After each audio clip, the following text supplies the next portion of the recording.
আমি intern, house staff, post graduate trainee, post doctorate trainee সবার জন্য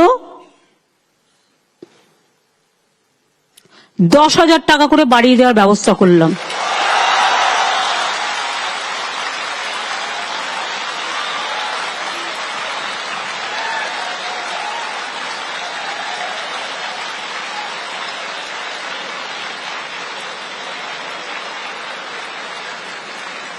সিনিয়র ডাক্তাররা যেমন চিকিৎসা দেয় হাতে কলমে শেখান,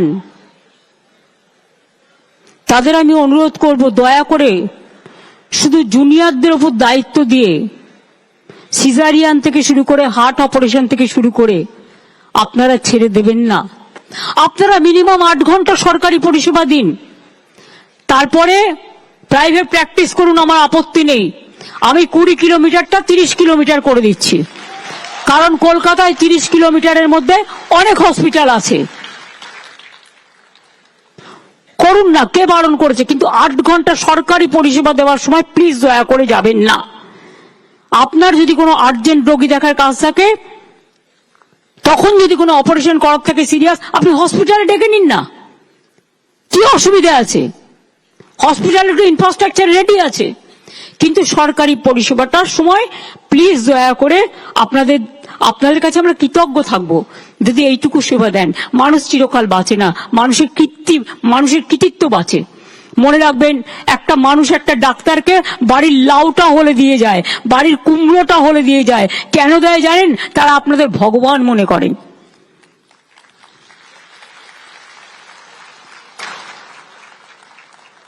মেদিনীপুরে যে কেসটা হয়েছিল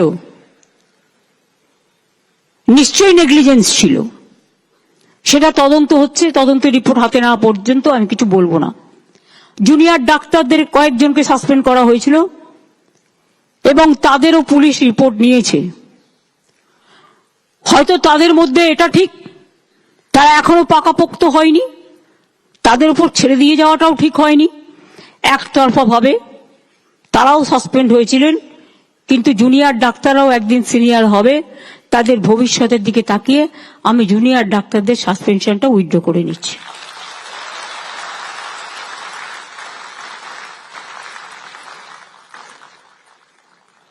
আমরা আগেও জুনিয়র এবং সিনিয়র রেসিডেন্ট যারা ছিল তাদের স্যালারি আমরা বাড়িয়েছিলাম, বাট আরো কিছু বাড়ানো দরকার। তাই আমরা সিদ্ধান্ত নিয়েছি সর্বস্তরের সিনিয়র রেসিডেন্টদের স্যালারি আমরা 15,000 টাকা করে বাড়িয়ে দেব। ফলে ডিপ্লোমাধারী সিনিয়র রেসিডেন্টদের স্যালারি বর্তমান 65,000 থেকে বেড়ে হবে 80,000। পোস্ট গ্রাজুয়েট সিনিয়র রেসিডেন্টদের স্যালারি বর্তমানে 70,000 থেকে বেড়ে হবে 85,000। আর পোস্ট ডক্টরেট সিনিয়র রেসিডেন্টদের স্যালারি বর্তমানে 75,000 থেকে বেড়ে হবে 1 লাখ।